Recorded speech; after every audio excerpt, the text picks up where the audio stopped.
Olá pessoal, mais um sábado, estamos começando mais um programa 100 anos com Paulo Freire. Lembrando que este ano 2021 nós vamos comemorar 100 anos do nascimento de Paulo Freire. E hoje nós vamos iniciar uma série de 8 programas. E nesses 8 programas nós vamos conversar sobre este livro de Paulo Freire chamado Educação como Prática da Liberdade. O livro assim, mais falado e conhecido mundialmente de Paulo Freire é a Pedagogia do Oprimido, tá? Mas antes da Pedagogia do Oprimido, Paulo escreveu este livro, Educação como Prática da Liberdade, que foi uma sustentação depois para a teoria da Pedagogia do Oprimido, onde lá o Paulo Freire então descreve em detalhes a questão da educação bancária. A educação bancária ela não surge nesse livro, ela vem surgir no livro seguinte, na Pedagogia do Oprimido. É um livro que também foi escrito no exílio, assim como o Pedagogia do Oprimido. Lembrando que Paulo Freire foi exilado do Brasil por mais de 17 anos, porque era visto como subversivo. O regime militar, os militares, a ultradireita, via Paulo Freire como subversivo. Subversivo por quê?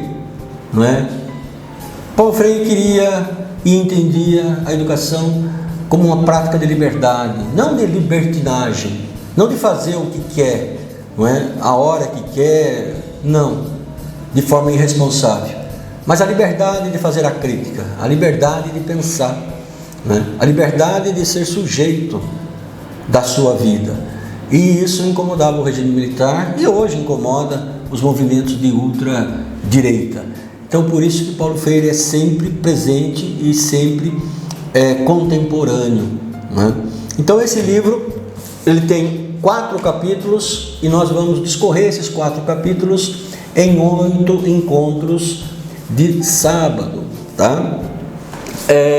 Então o primeiro capítulo desse livro se chama A Sociedade Brasileira em Transição, tá certo? Então o Paulo ele começa esse livro fazendo uma interpretação das forças políticas do final dos anos 60, porque professor, quem não é da educação, não tem como a gente descolar o processo educacional de um país da realidade social, da realidade política.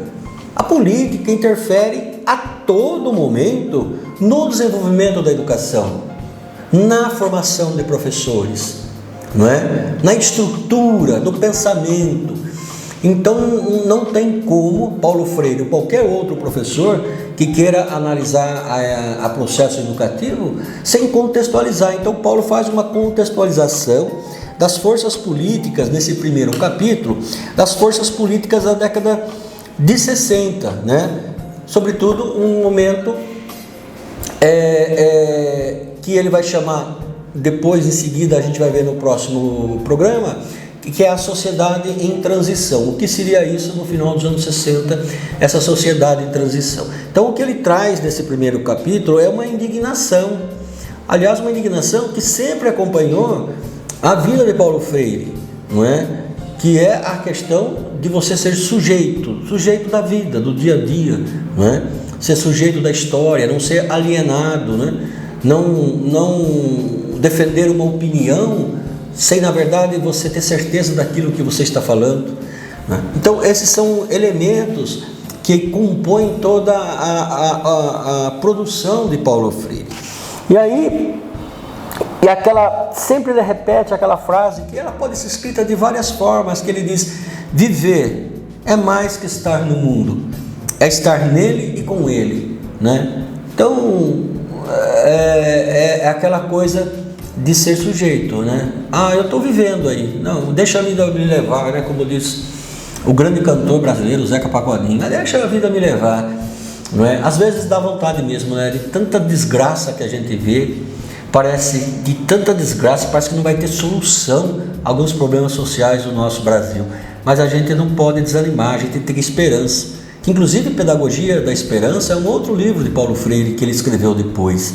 Temos que ter a esperança. Como a gente fala desde o primeiro programa, a esperança de que fazer. Não podemos esperar esperando, sentado, mas fazendo algo, não é? E queira ou não, nós temos que estar no mundo, estar com ele, não é? Participar deste mundo, dessa sociedade, né? E aí o Paulo fala também da questão do existir, né? Então, nesse momento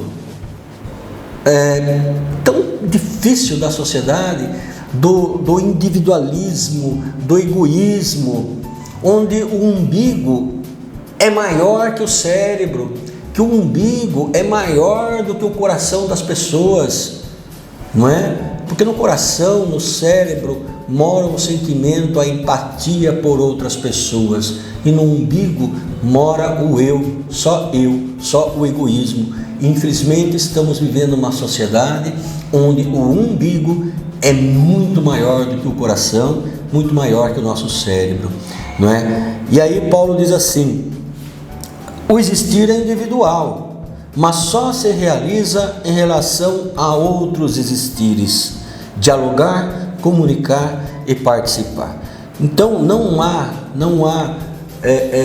educação sem diálogo, não há sociedade sem diálogo, não é? Não tem como eu viver sozinho, ou pior, eu viver com o outro para tirar do outro aquilo que somente me faz bem. Isso é uma sociedade doente, não é? E a gente acha que sente um pouco a presença dessa sociedade doente nos dias de hoje. Então, ainda no primeiro capítulo, Paulo Freire ele aborda duas palavras: integração e acomodação. São palavras-chave do trabalho de Paulo Freire. Integração e acomodação. Então ele fala: nós somos seres integrados ou acomodados, né? Isso ele aborda já no primeiro livro dele, né? Como eu já mostrei aqui, Educação como Prática da Liberdade, né? E olha um parágrafo que eu separei para ilustrar bem isto. Paulo Freire entende que a integração não é acomodação. A integração resulta da capacidade de ajustar-se à realidade acrescida, da possibilidade de transformá-la, supondo uma opção cuja nota fundamental é a criticidade. Um homem integrado é um homem sujeito. A adaptação é um conceito passivo. Eu acho que em todos os momentos da história do Brasil, nós sempre fomos convocados para sermos sujeito da história do nosso povo. E muito mais agora, em 2021, 2020, 2021, 2022, onde a gente vê um ódio, não é, exacerbado nas redes sociais, uma polarização do bem e do mal, não é, de forma muito simplista. Então eu acho que todo momento é momento, mas estamos passando por um período a qual nós temos que tomar nas mãos esse ensinamento de Paulo Freire da gente ser sujeito da história do nosso país. Não é possível que a gente aceite 500 mil mortes, não é? E os governantes rindo, fazendo live, dando risada, achando que está tudo certo, não é? Não podemos nos acomodar nesse tipo de sociedade. Nós temos que ser sujeito dela, nós temos que fazer o enfrentamento, não é? E aí então, essa questão então da integração e da acomodação que vem nesse primeiro capítulo de Paulo Freire. Indo já para o encerramento dos nossos trabalhos, eu acredito que já estamos aí chegando ao final, né, do nosso trabalho. O Paulo, ele, lembrem-se, ele está escrevendo isso contextualizado ao final dos anos 60. Paulo Freire não está vivo escrevendo isto em 2021. Mas você lê e vê que a realidade se repete, que a história está se repetindo, como outros atores, de outras formas, não é? Com democracia, sim, no país.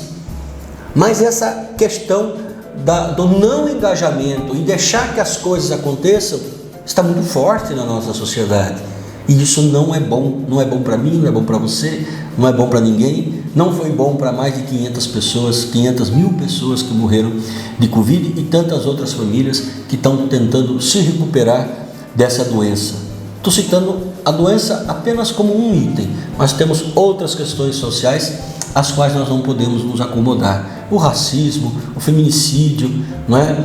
A desigualdade social, a pobreza, também são questões às quais a gente não pode olhar e se acomodar, mas temos que mudar essa realidade.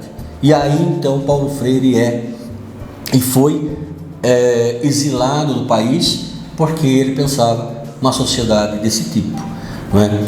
E aí ele diz assim, veja se a gente não, se isso não vale, esse trecho que eu vou ler para a gente encerrar o nosso programa de hoje, se esse parágrafo não vale para os dias de hoje, né? Estou falando de 1968, que é quando esse livro foi escrito.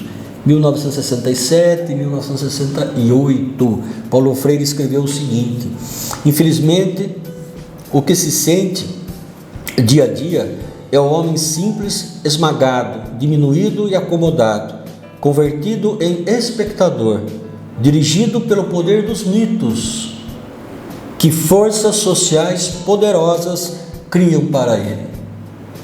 Mitos que, voltando-se contra ele, o destroem e o aniquilam. Alguma coincidência deste parágrafo que Paulo Freire escreveu em 1968 com o que nós estamos vivendo no Brasil hoje? Essa história de mito e tudo mais, né?